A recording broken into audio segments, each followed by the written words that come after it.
나는 27에 집을 떠나 산으로 들어왔다.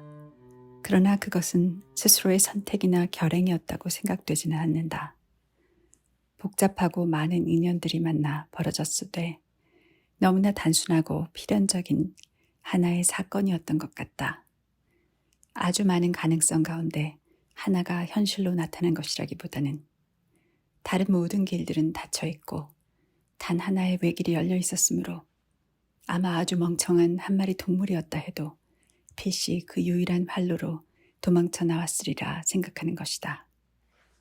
우리는 다 무엇이 되려는 꿈속에서 알을 깨고 나오고 허물을 벗고 날개를 편다. 갈고 닦고 대응하고 겨루고 목숨을 건다. 저마다 무엇이 되려고 하는 꿈들은 결집하고 뒤엉키고 가닥을 잡으면서 세상을 흔들어 추동하고 방향 잡아 견인한다. 무엇을 한다는 것과 무엇이 된다는 것은 그 깊이가 다르다.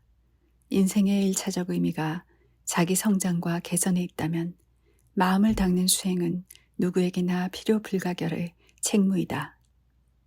그러나 수행자가 된다는 것은 거기서 더 나아가 인생의 궁극적 목적을 찾아 자기 완성의 길 위에 서는 일.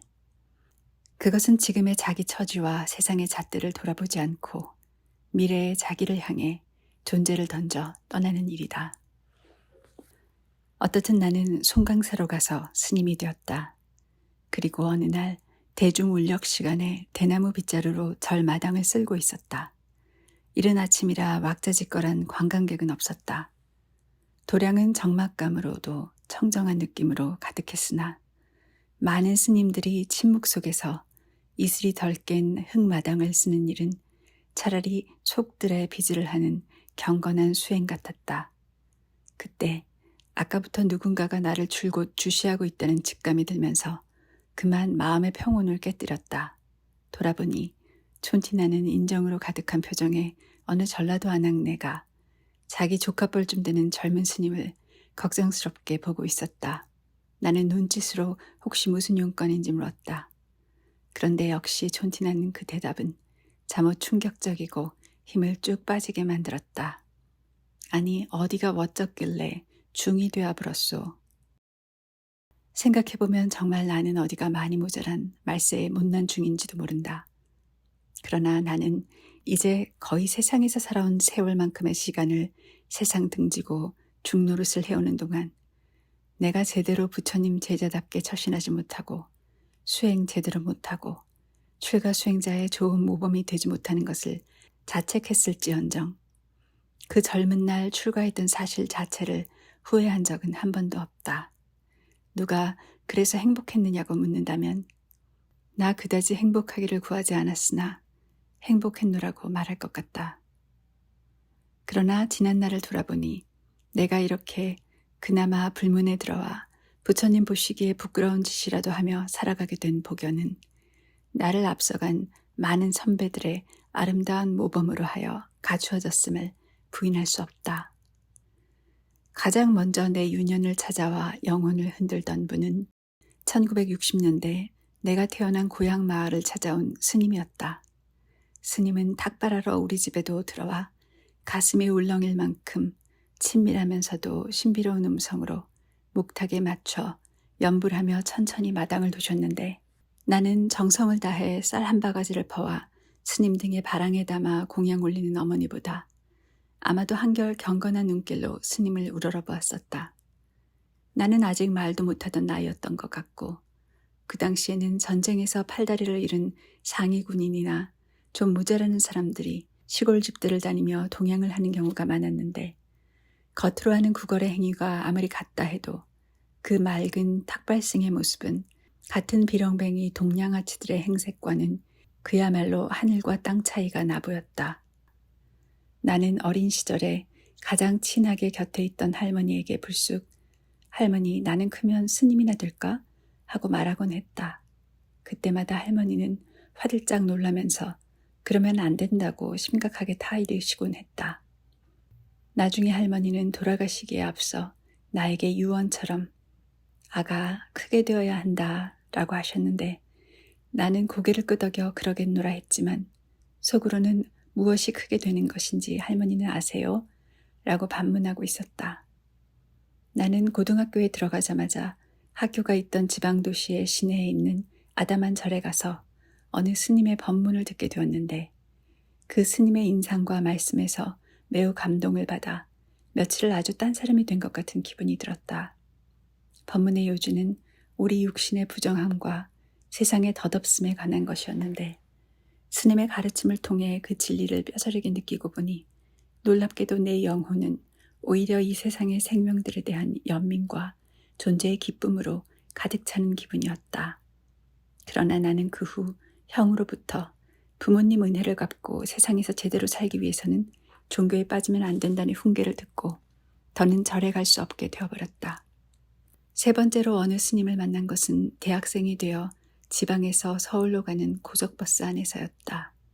스님은 내 옆자리에 고요히 앉으셨는데 누군가 옆에 있는 느낌이 이렇게 편안하고 맑을 수 있구나 하고 느끼고 있을 때 통로 건너편 옆자리에 앉은 아주머니가 스님에게 밑도 끝도 없이 성경의 창세기를 들먹이며 하나님을 믿어야 한다고 역설하기 시작했다. 나는 점차 기독교 환자의 역겨운 머릿속 냄새에 토하고 싶은 기분이 되었으나 스님은 아주 편안한 표정으로 한마디도 대꾸하지 않고 고요히 눈을 감고 몇 시간을 견디셨다. 제정신이 아닌 것 같아 보이는 여자는 차가 터미널에 도착하여 승객들이 내리는 마당에도 스님을 향해 이제 승복을 벗고 교회에 다니라고 떠들고 있었다. 그러자 스님은 바랑을 메고 일어서더니 온화한 표정으로 합장하고 말하였다. 보살님이 말씀하신 하느님과 그 하나님이 창조하셨다는 우주가 보살님 마음속에 있습니다. 나는 차에서 내려 헤어지면서 그 스님께 깊은 공경심으로 손을 모아 예를 올렸는데 그 스님은 나보다 훨씬 깊이 머리 숙여 세상에서 가장 겸손해 보이는 인사로 답하셨다. 내가 속복을 입고 마지막으로 만난 스님은 스승 법등 스님이셨다. 스님은 1980년대 초중반 군부 독재 시절에 내가 재학 중이던 학교에 선이란 무엇인가라는 제목으로 강연을 하러 오셨다.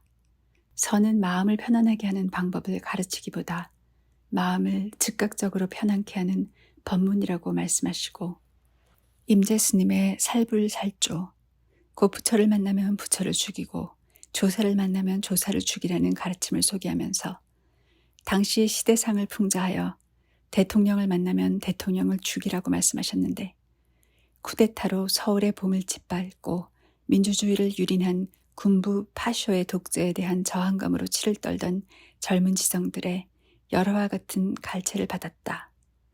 스님은 달마 스님의 가르침도 전해주셨고 그 법문이 나를 송두리째 흔들어 깨웠다. 어떤 제자가 말했다고 한다. 스님, 저를 속박해서 해탈케 해주십시오.